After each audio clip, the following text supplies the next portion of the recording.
Viral di akun TikTok @mamapehugel, video yang merekam seorang pemuda sedang berbicara dengan nafas tersendat sembari menggunakan selang oksigen di hidungnya. Video tersebut merupakan pesan-pesan terakhir Glenn Endrick Kodeng sebelum meninggal dunia. Semua orang sangir kita sayang. Semua kita sayang dunia ini. Tuhan Yesus memberkati pokoknya semua Tapi adik, tunggu. Ada ibu-ibu sana saksi. Salam Mek, salam J, salam John. Taekwondo. Kasih terus bagus-bagus Tetap semangat kita, tetap semangat Tetap semangat. Glenn adalah seorang atlet taekwondo asal Sahinge, peraih medali PON Papua untuk Sulawesi Utara. Ditemani seorang perempuan yang merupakan kekasihnya, Glenn terlihat berusaha untuk melanjutkan pesan terakhir meski sempat hampir terjatuh. Glenn mengucapkan perpisahan dengan keluarga kekasihnya, serta teman-temannya yang ada di perguruan taekwondo. Setelah selesai mengucapkan pesan terakhir, Glenn seketika terbaring di tempat tidur pasien, diduga meninggal akibat penyakit asam lambung yang dideritanya.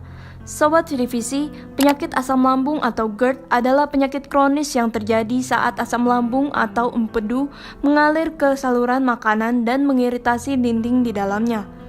Gejala penyakit pada lambung ini sering diduga sebagai serangan jantung atau penyakit jantung koroner, karena gejalanya yang hampir mirip dengan nyeri dada.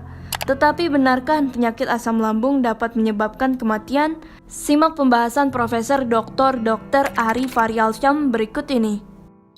Ya, saya sebutkan tadi bahwa GERD itu terjadi yaitu ketika asam lambung itu balik arah balik ke kerongkongan dan ke mulut kita ini. Jadi gejala utamanya adalah heartburn, panas dada seperti terbakar. Jadi pasiennya merasa panas dada seperti terbakar, kemudian sampai ke atas mulutnya pahit. Jadi itu dua gejala utama ketika seseorang itu mengalami GERD. Nah, gejala lanjutannya bisa saja terjadi karena ini sering dia asam lambung naik, bisa menyebabkan suaranya serak.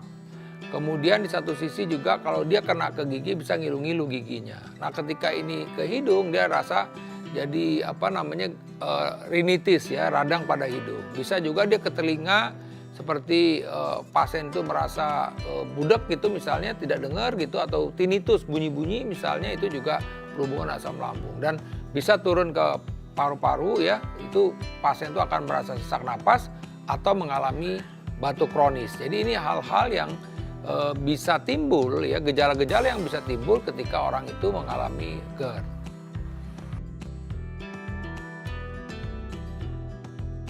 Prinsip utama ketika kita mengalami GERD, kita mesti tenang. Karena kalau kita tidak tenang, produksi asam lambung ditingkatkan, ujung-ujungnya GERD-nya bertambah buruk. Jadi oleh karena itu mesti ketenangan. Kemudian apa? Kalau kita memang mempunyai antasida, sebaiknya dikonsumsi aja antasida. Atau obat warung itu untuk menetralkan. Syukur-syukur kita masih punya stok obat penekan asam lambung seperti omeprazol, lansoprazol, itu bisa kita konsumsi untuk menekan asam lambung tersebut begitu. Jadi ini upaya-upaya yang bisa dilakukan. Kalau memang nggak ada apa-apa, minimal minum air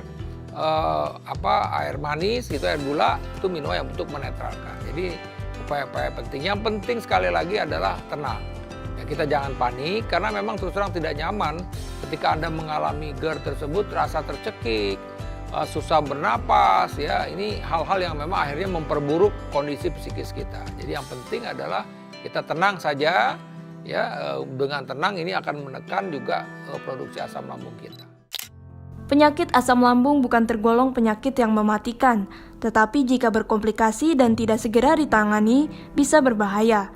Jadi meski tidak mematikan seperti serangan jantung, penyakit asam lambung atau GERD perlu ditangani agar tidak menimbulkan komplikasi. Stay safe and healthy, sampai jumpa di episode Health Today berikutnya.